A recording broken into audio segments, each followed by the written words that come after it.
Just like in a top-tier race series, your car is in a constant state of evolution. You can't coast through a series with the same car that you had at the beginning of the season, nor can you push for a championship and ignore moving resources into the development of next year's car. It's down to you to master the technology to put your team in the best possible position to win.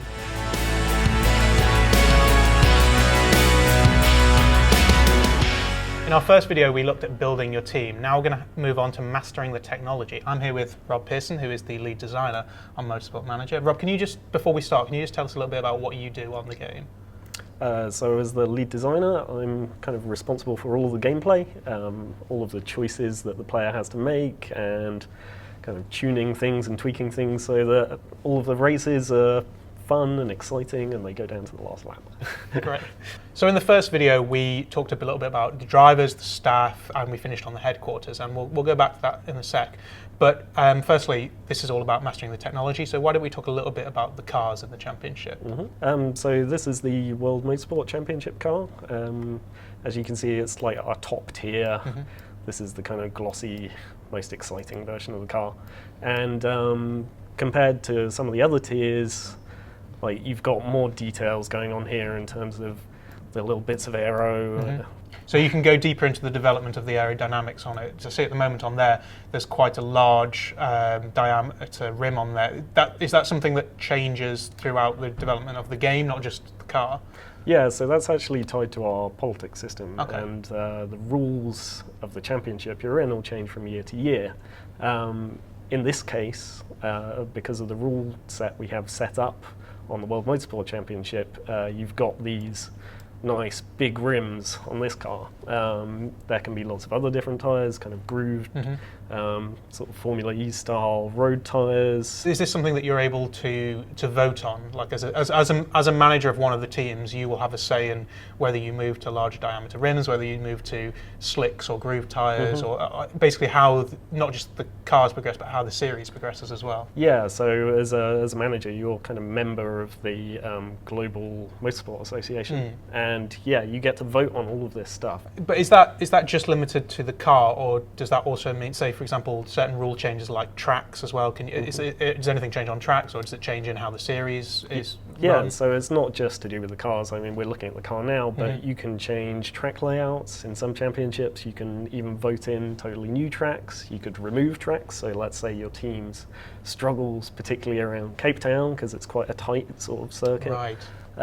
Maybe you want to get rid of it, and you can vote on that just the same way the rest of the team principals or the managers do, and whichever whoever wins the vote, that's going to change the way the championship plays out next season. So that comes down to mastering the technology as well, because you're not just making sure that you get the best car possible, but you're trying to make sure that the tracks that you run at are not just the best tracks, but the best orientations of tracks as well to suit your car. Yeah, and that can come down to changing the layout of certain tracks. So if you want to make sure there's an extra chicane in a certain track that's going to benefit you, then yeah, you can really push for that. So each track in the game will have multiple layouts, and as you progress through the game, you can vote on which layout that they're going to race on. Yeah, so some tracks are specific to one layout just because they're kind of more traditional old school tracks, right. But some have lots of different configurations. I think we Okay. have Dubai has 5 different layouts. Right.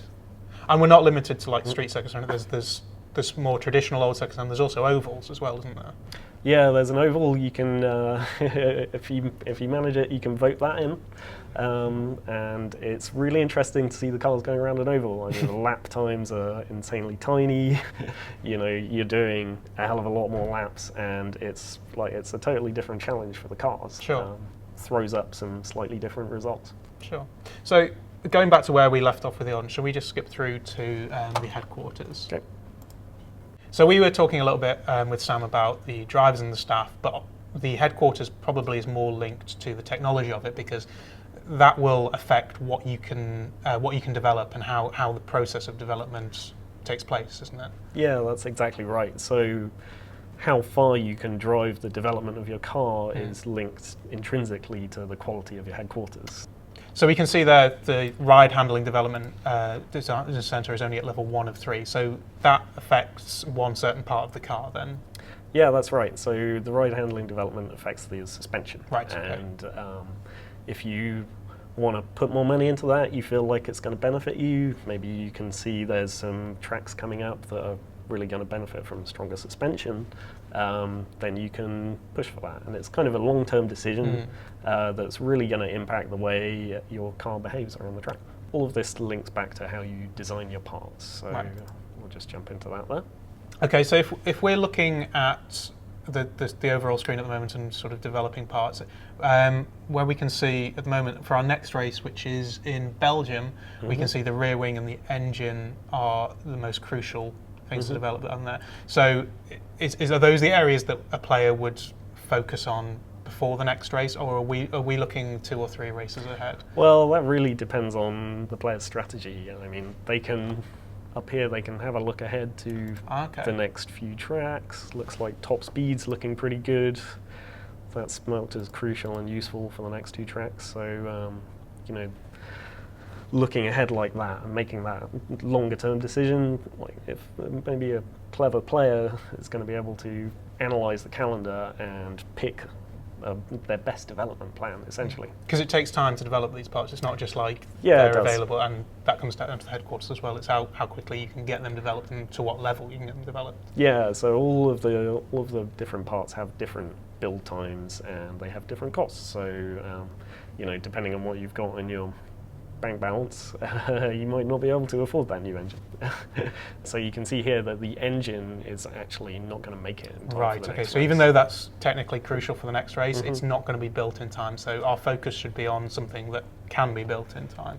So before each race, you will need to look at this screen and make sure that all the parts on the car are in the best shape they can be, and make sure that if you've developed new parts or whether you've just developed replacement parts, they're on the car at the same time. Shall we go through the process of sort of changing some of the parts over or upgrading parts? Yeah, so as you were saying, you know, your parts have different ratings, so they have their own personal stat, whether it's low speed corners or top speed or acceleration, and they have reliability. So let's say you're going to the race, you might want to weed out any parts with super low reliability. Right.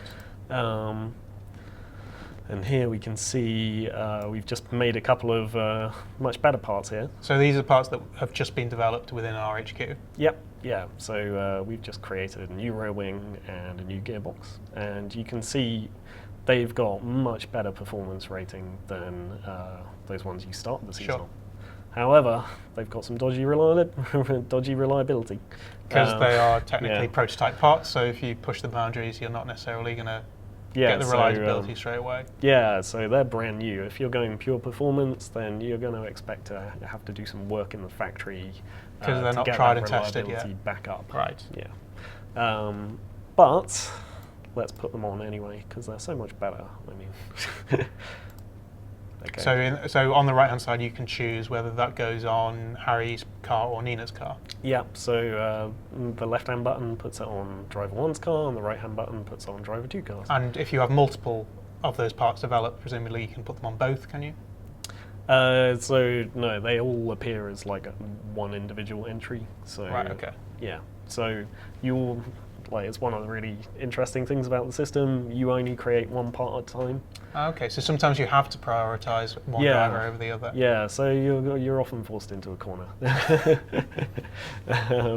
And yeah, your drivers, like I say, they're going to notice this stuff. So you can see as well, like this graph over here is giving you a good indication of whose car is better, and we can see that Chapman's car way better in the high-speed corners because we've just given him this nice new rear wing. We also have a feature within the game which is part improvement, and you can improve every part in one of 2 ways. So each part has a little bit of potential to be improved, and that's defined kind of by your lead designer. He, depending on his skills, his stats, like let's say he's a particular engine expert, then you know he gives you a little bit more room to get that engine up to the place where it's better than everyone else on the grid. Right. You can also improve the reliability. So, like you were saying, often when you make a new part, the reliability is not going to be that great. So it's a really good idea to get the reliability team to have a look at it, and over the course of a few days or maybe a week, then they can get that race ready. Right, Which gives you, definitely gives you a few less headaches in the race. So obviously we're looking at this in the top tier of in the game at the moment, so there's a lot of options available to us, but there are more than one tier, aren't there? I think there's three, isn't there? Yeah, that's right, and there's a big difference between the different tiers. So as we were talking earlier about the different rule sets, like, some of them have really different rules, like the amount of points that are dished out, and even the parts you can develop for each of the parts. And in this championship that we're looking at here, the engines are specs, so you won't be able to develop them. So straight away, we can see that it's a lower spec car than in the top tier. Yeah, all of these championships are going to play out slightly differently. The bottom tier, you're not developing any of the aero, because that's probably a little bit beyond like the quite limited budgets. So that'll be pretty much a spec series. Yeah, that'll be a lot closer to a spec series. I mean, we still allow some development because it's a fun part of the game, and it really allows you as the player to improve your car and make a lot of strides away from the track as well as on it. But these lower series are important because they're sort of the proving grounds, aren't they? And that's the same for drivers as well. So if you're looking for new drivers or mechanics or designers, some of them are coming from the lower spec teams and they're looking to get into the top tier as well. Now, there's only so much you can do. You can make sure you've got the right team in place, the right drivers, the right designers, the right mechanics. You've developed your car as much as you can. You've fitted all the right parts. You've set it up as much as you can. But when it comes down to it, when it actually comes to the race, there's the split-second decisions that will decide whether you win or lose. And that'll be the focus of our next video, where we'll be joined by Chief Technical Officer Christian West, where we'll be talking through the dilemmas that you'll face on the pit wall that decide whether you win or lose the race. Make sure you like and subscribe below, and we'll see you next time.